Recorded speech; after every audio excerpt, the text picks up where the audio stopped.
লড়াইয়ে অনড় রয়েছেন আন্দোলনরত জুনিয়র চিকিৎসকেরা। অভয় বিচার চেয়ে স্বাস্থ্য ভবনের সামনে এখনো দাঁতে দাঁত চেপে মাটি কামড়ে বসে রয়েছেন। মাসকট স্পিন কন্ট্রোল ল্যাবের পরীক্ষায় এটি প্রমাণিত। কেয়াসেট আলোপেক্স পেন্টা অ্যাক্টিভ নতুন চুল গজাতে সাহায্য করে, চুল পড়া বন্ধ করে। কেয়াসেট আলোপেক্স পেন্টা অ্যাক্টিভ 10 হেয়ার ফল প্রবলেমের একমাত্র সলিউশন। যে ছবি দেখতে পাচ্ছেন সাধারণ মানুষজন তারাও আজ সেখানে সামিল হয়েছেন এবং যে দাবি তারা রেখেছিলেন 5 দফা দাবি, এবং সেই 5 দফা দাবিতেই এখনো পর্যন্ত অবস্থানে রয়েছেন তারা, যার মধ্যে অন্যতম বিচারের দাবি। আজ ফের মহামিছিলেরও ডাক দেওয়া হয়েছে। আজ বিকেলে সেন্ট্রাল পার্ক থেকে এই স্বাস্থ্য ভবন পর্যন্ত মহামিছিলের ডাক দেওয়া হয়েছে। 117 ঘন্টা পেরিয়ে গিয়েছে, এখনো পর্যন্ত অবস্থানে রয়েছেন আন্দোলনরত জুনিয়র চিকিৎসকেরা।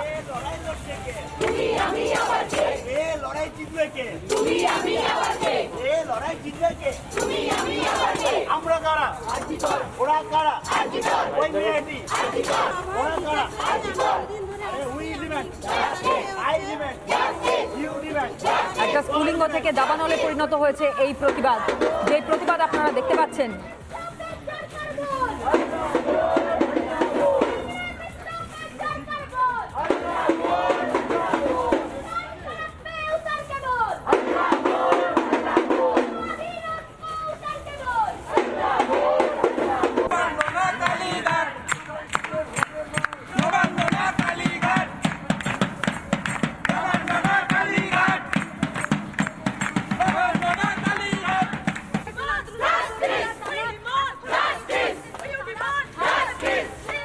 একশো 17 ঘন্টারও বেশি সময় ধরে তারা এইরকম ভাবে অবস্থান করছেন, প্রতিবাদ করছেন। 7 দফা দাবি তাদের, এবং সেই দাবি মানা না হওয়া পর্যন্ত তারা এইরকম ভাবে অবস্থান করবেন।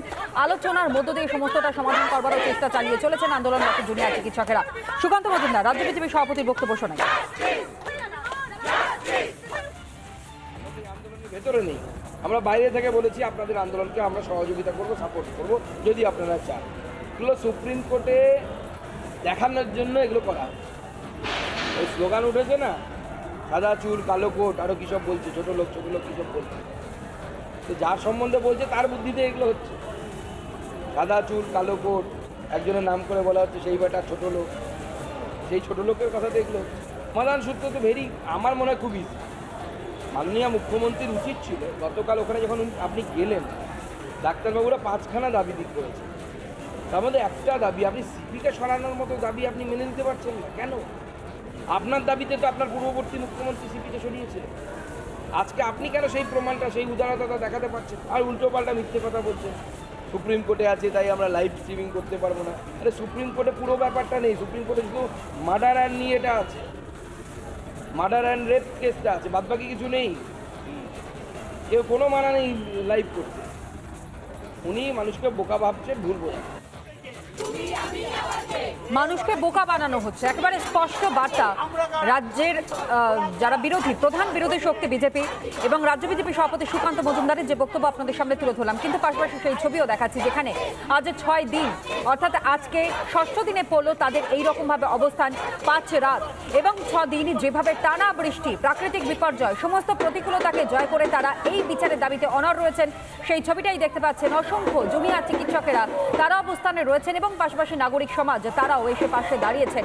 বিচারের দাবিতে তারা এইরকমভাবেই অবস্থান করছেন এবং যে 5 দফা দাবির কথা তারা বলছেন তার মধ্যে অন্যতম বিচারের দাবি। এবং একই সঙ্গে আপনারা জানেন পুলিশের ভূমিকা নিয়েও একটা প্রশ্ন বারংবার সামনে আসছে, যেখানে এই অভিযোগকে সামনে রেখেই কিন্তু ইতিমধ্যে সিবিআই গ্রেফতার করেছে মূলত আরজিকর মেডিকেল কলেজ হাসপাতালের প্রাক্তন অধ্যক্ষ সন্দীপ ঘোষ এবং একই সঙ্গে টালা থানার ওসিকেও। এবং এই সমস্ত ঘটনার প্রেক্ষিতে যারা আন্দোলন করছেন জুনিয়র চিকিৎসকেরা, তাদের বক্তব্য আপনাদের সামনে তুলে ধরব। আমি তো নিজেই চিকিৎসক, সবসময় পাশে আছি, পাশে থাকবো, কারণ প্রত্যেকটা দাবি হচ্ছে ন্যায়সঙ্গত এবং এই আন্দোলন মানে আমাদের আস্তে আস্তে একটা জয় হচ্ছে। কালকে কিন্তু যেটা শুরু থেকে দাবি করা হয়েছিল যে তথ্য প্রমাণ লোপাট করা হয়েছে, কালকে কিন্তু সিবিআই সেটার জন্যই কিন্তু গ্রেপ্তার করেছে। তার মানে কি প্রথম থেকে চিকিৎসকরা যেটা বলে আসছে সেটা সত্যি এবং প্রশাসন সেটাকে ধামাচাপা দেওয়ার চেষ্টা করছিল। কালকে কিন্তু সবার সামনে সমাজের মানে প্রমাণিত হয়ে গেল যে সত্যিকারেই প্রমাণ লোপাট করার চেষ্টা হয়েছিল।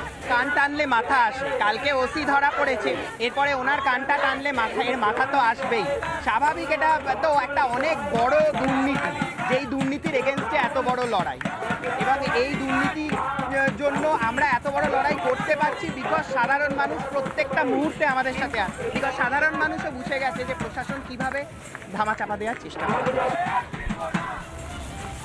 আর এই মুহূর্তে সরাসরি আমরা নজর রাখবো স্বাস্থ্য ভবনের সামনে, যেখানে ধর্ণা অবস্থান চলছে, প্রতিবাদ চলছে, ঠিক সেই জায়গা থেকে বিশাখা আমার সহকর্মী আমার সঙ্গে রয়েছে। বিশাখা,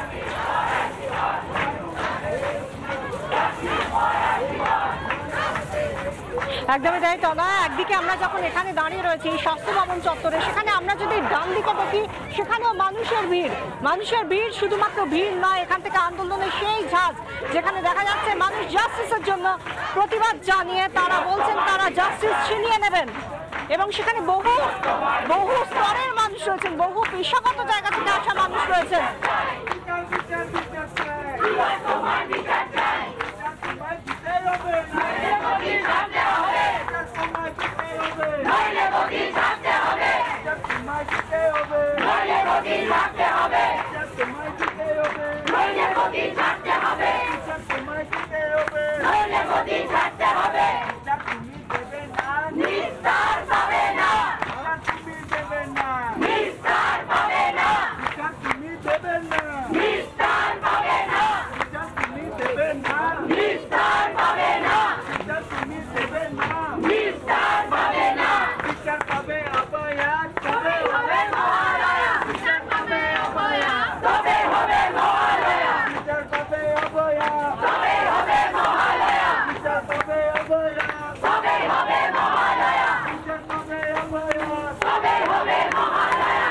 আমরা দেখতে পাচ্ছি এখানে যেভাবে মানুষের মধ্যে ক্ষোভ, এবং আজকে রবিবার ছুটির দিন, এত সংখ্যক মানুষ তারা এসেছেন, তারা ছুটি যে কোনো দিন সবকিছু ভুলে গিয়ে তাদের ঘুম থেকে উঠে রাত পর্যন্ত একটাই দাবি, এবং প্রত্যেকের ব্যাজ যদি দেখেন উই ওয়ান্ট জাস্টিস ব্যাজ নিয়ে তারা এসেছেন।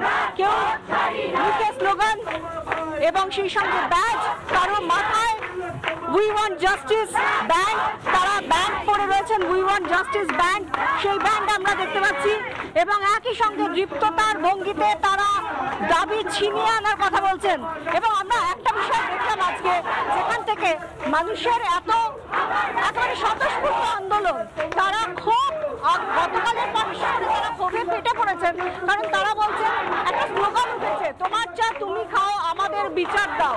এটাই এই মুহূর্তে এইখানে নবতম সংযোজন স্লোগানে আমরা প্রত্যেকদিন নতুন নতুন সংযোজন পাই, আর এখানে যা নবতম সংযোজন, কারণ এখানে সংযোজন বলতে কোনো কিছু ক্রিয়েটিভিটি নয়, এখানে একটাই বিষয় যে তারা প্রত্যেকটা দিন, প্রতিটা দিনের যা যা পরিবর্তন হচ্ছে, পট পরিবর্তন হচ্ছে এই আন্দোলনের, সেই আন্দোলনের ঝাঁজ আরও বাড়ছে। গতকাল তারা চোখে জল নিয়ে যখন ফিরে এসেছিলেন এই স্বাস্থ্য ভবন চত্বরে ধর্ণা মঞ্চে জুনিয়র চিকিৎসকরা, আজ সকাল থেকে যারা আসছেন তারা জুনিয়র চিকিৎসক নন, তারা হয়তো কেউ সিনিয়র চিকিৎসক, কেউ রিটায়ার্ড চিকিৎসক, কেউ সাধারণ মানুষ। আমাদের থেকে পর্যন্ত বলছেন রিপাবলিক বাংলার সাংবাদিকরা যেভাবে কভারেজ করছেন, এই অভয়ার কভারেজ যেভাবে করছেন আপনাদেরকে পুলিশ, আর আমরা জানাচ্ছি একটাই কথা, আমরা শুধুমাত্র তাদের ছবিটা তুলে ধরছি।